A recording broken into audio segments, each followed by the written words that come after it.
Good morning. Hey, the perfect customer. I recognized you as soon as you came through the door. Well, what impression did I get from you? I thought to myself, here's a person in their, I wouldn't be offending you if I assumed mid 30s, mid 20s. Oh, you know what? I saw an old soul. I didn't see an old body. I looked directly into the eyes, which is something I never do for my fear. I saw someone in their mid 20s, as it happens, and I thought, well, there's an injury there. There's an injury that needs a balm, and the balm can be found in Jefferson Avenue Waystation, which is here. Welcome. Welcome, my friend. Let's get you some of this medicine. All right. I have these new glasses. Previous ones I broke because, well, you see, I tried this brew for the first time a few weeks ago, and I thought to myself, maybe a few glasses would be better than just one. And, well, I had about 20 of them. And, nearly used up a keg that I had purchased only that week. And those things cost roughly $150, which in some neighborhoods they say $1.50, which I think is insincere. I don't like that kind of terminology. $1.50, you assume that means $1.50, and you get excited and you think a collapsible bite for $1.50, they might as well be given away for free. Maybe there's something wrong with it. Maybe this is a situation like Scanner Darkly. Maybe there's some horribly racist lesson to be learned from this that we won't get into because this is a classic Philip K. Dick novel. Or as I said, Philip K. Dick. His name was not Philip. I don't remember what his first name was. Something similar to that. Anyway, new glasses. These ones are made out of plastic. I apologize. I know plastic doesn't have the same mouth feel, or it doesn't. You don't hold it and feel the same sort of tactile pleasure, thinking that this substance will last the lifetime of a tree. But plastic also does not have the same hardness as glass, meaning that if you were to drop it, its structure, its molecular pieces will deform slightly and reform. It has the elasticity to withstand that sort of trauma. Here, let me show you. Pretty nice, huh? Hey, look. Nary a crack. Now, if you were to take those keen 20-year-old eyes and zoom in onto the micronic structure, or I mean that might not be the correct terminology. If you were really look carefully, maybe you would see cracks that the human eye could not see. But it will still hold water. But in this case, Mac Adams beer. Here we go. All right. See, the problem is with these. All right. There we go. Problems with these new opaque glasses is that you cannot see the famous Mac Adams meniscus. I keep bringing that up. And I don't know if I'm either putting too little beer in, which would be an awful tragedy, or too much, which would mean I'll get beer on my hands. Uh-oh. No. Anyway, there you go. Enjoy. What do you think? How do you like that beverage? Oops. Did I leave a syllable out of that word? Beverage. Now I added one to it. You see, that's something that Mac Adams beer will do to you. It'll compound your language. It'll make you so that you will either add a whole bunch to what you're saying, or it'll cut out every other syllable. You see, the language of the drunk is a sort of verbal shorthand. They communicate just in the consonants, just in, they'll say. Now, I didn't take the time to retcon a phrase there. I just, you know, the way people will do when they're doing a racist caricature of an Asian person, I just made what I thought sounded like a drunk person with my mouth, and that's what they'll do. The drunk people, they don't have the time to completely fill out all the niceties of grammar because they have an idea, and if they do not put forth that idea, it'll be lost forever because their short-term memory, well, it doesn't exist. The world of a drunk is really the closest you can get to actual continuity. There, I did again. Continuity of the consciousness. They don't exist in a single point, of scrutiny of that consciousness, like sober people, and then follow back to that. They are just a shining dot in the noodle of consciousness.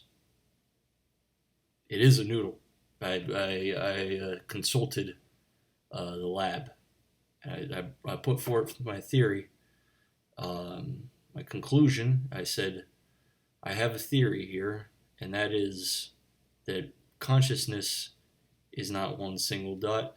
It is a noodle that encompasses all sentient beings, from the very, very low to the very, what I would say the librarians of the world, the most conscious. Are librarians the most conscious? Actually, I think people high on marijuana are actually the most conscious of all of them. A little bit too conscious. They can see way too much, and it's upsetting to them.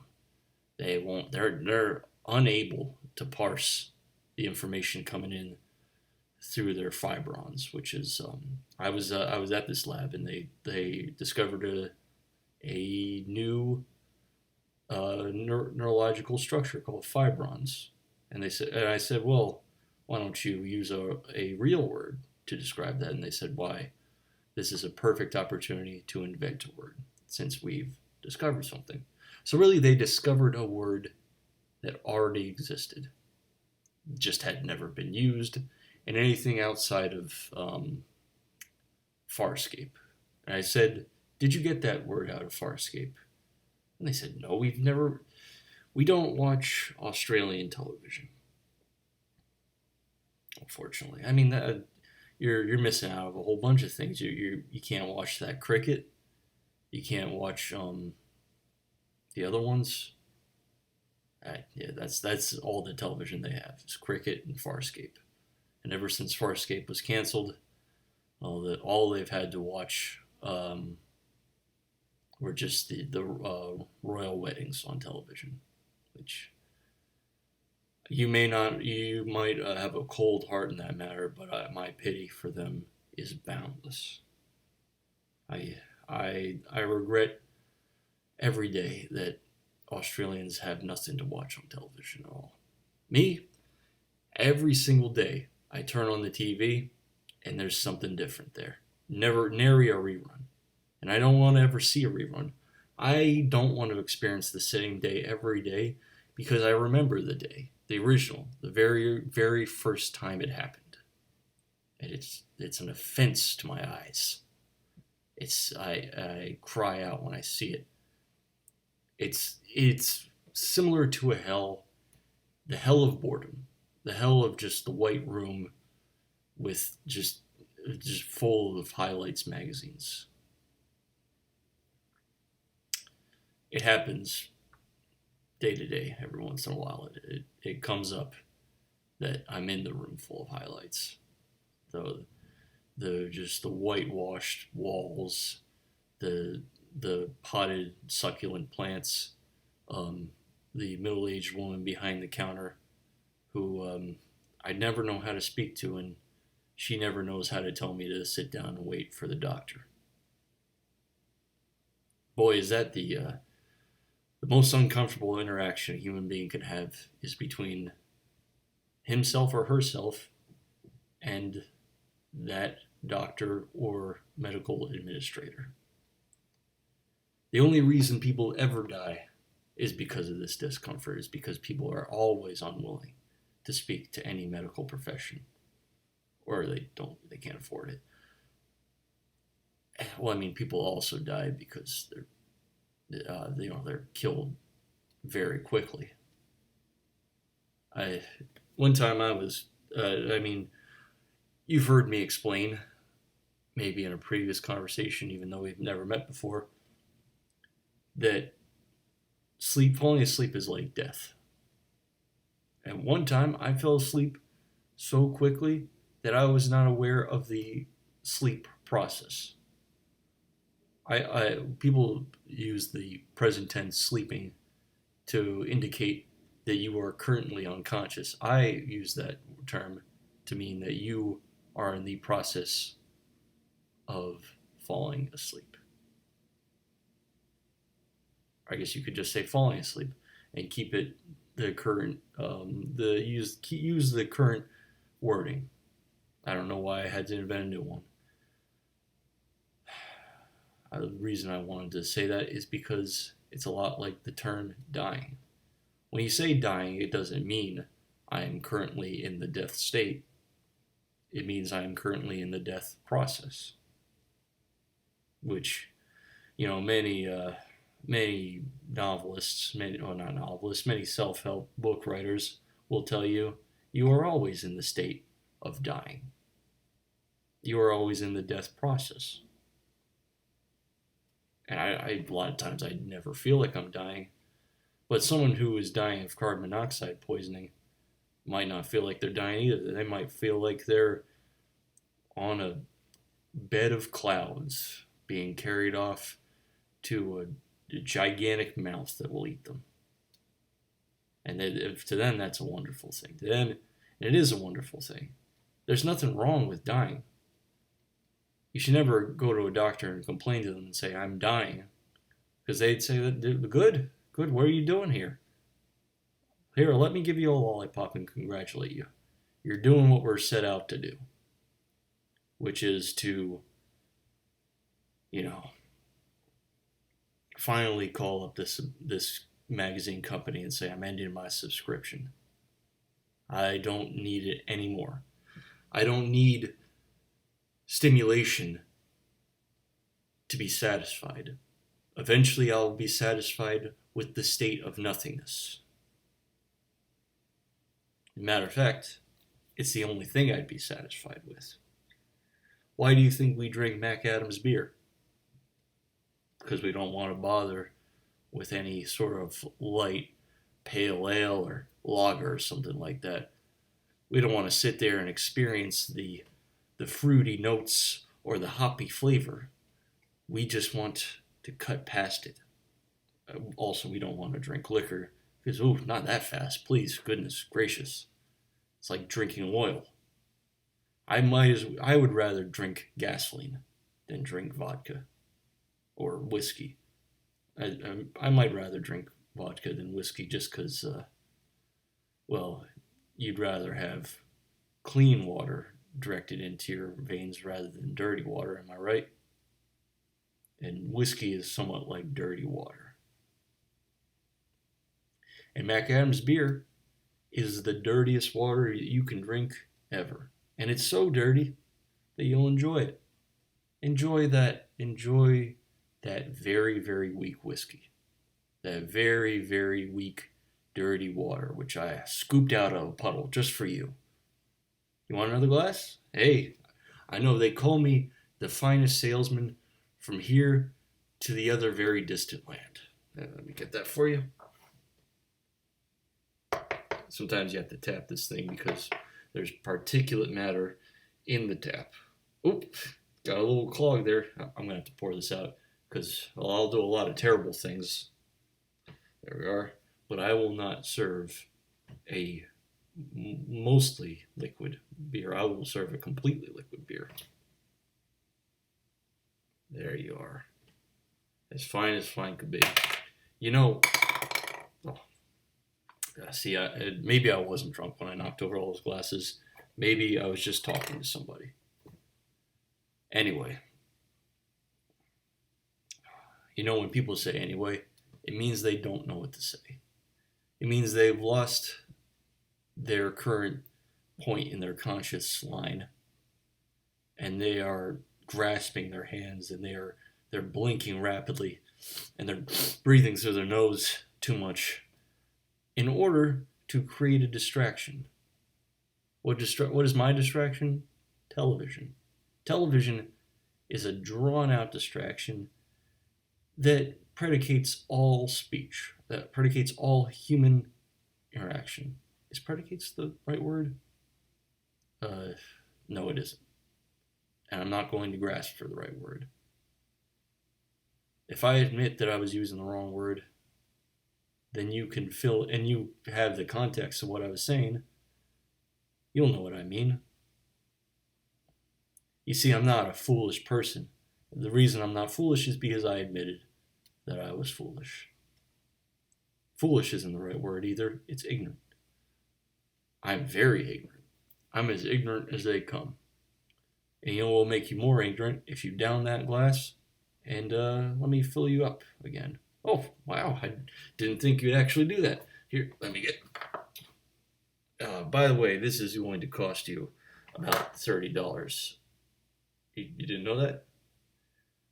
Unfortunately, we do not take credit card.